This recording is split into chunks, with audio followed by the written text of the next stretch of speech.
Salam dalam kasih Yesus Kristus.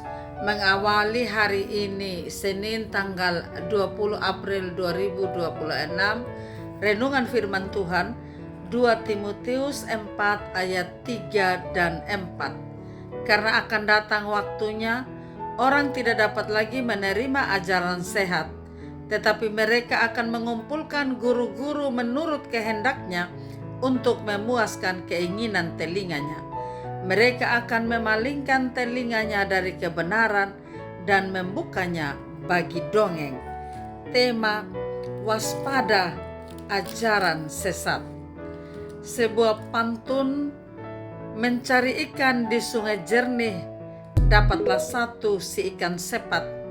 Hati haruslah tulus dan jernih agar tidak goyah ajaran sesat.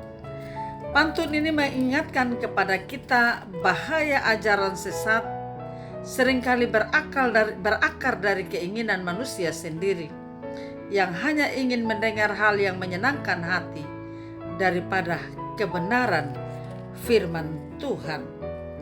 Dunia di mana kita berada diajak untuk makin tekun baca firman dan PK, sebab ajaran sesat selalu mengintai kehidupan iman kita.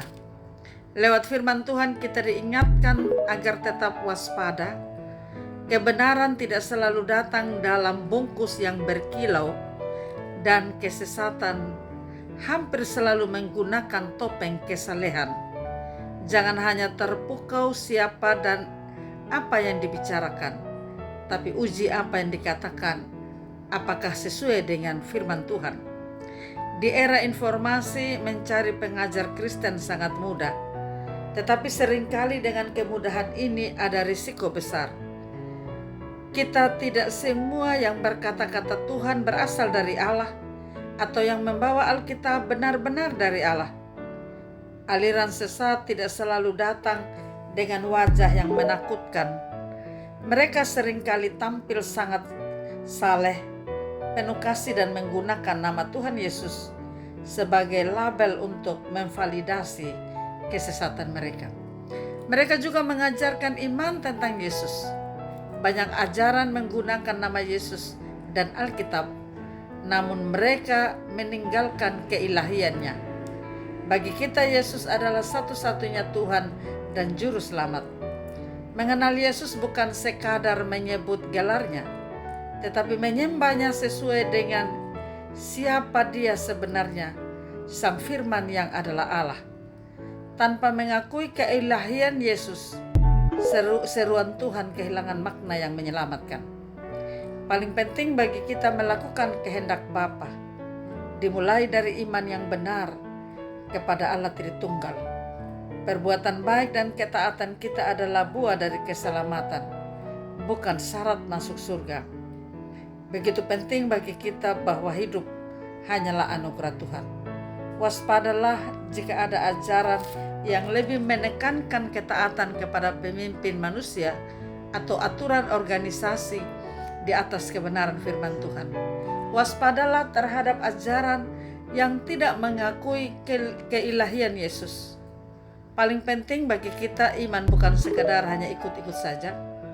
Membangun iman di atas batu karang, bahwa Yesus Kristus adalah satu-satunya Tuhan dan Juru Selamat. Banyak orang Kristen mengejar fenomena supranatural tanpa memeriksa apakah pengajaran itu sesuai firman Tuhan.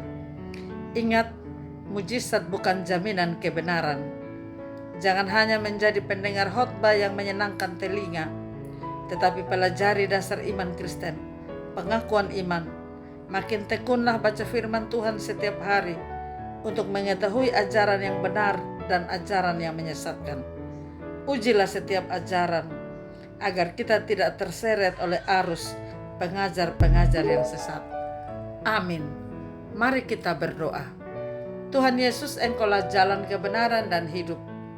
Kami datang di hadapan-Mu, memohon perlindungan dari segala rupa pengajaran yang menyimpang dari Injil-Mu.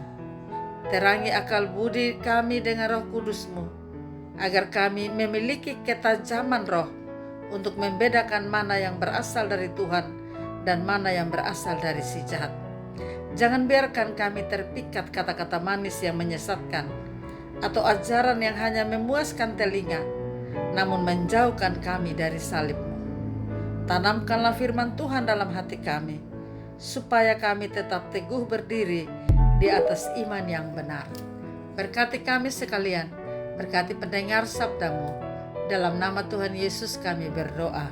Amin. Salam, Tuhan Yesus memberkati. Saya Pendeta Yuliana A. Ambo.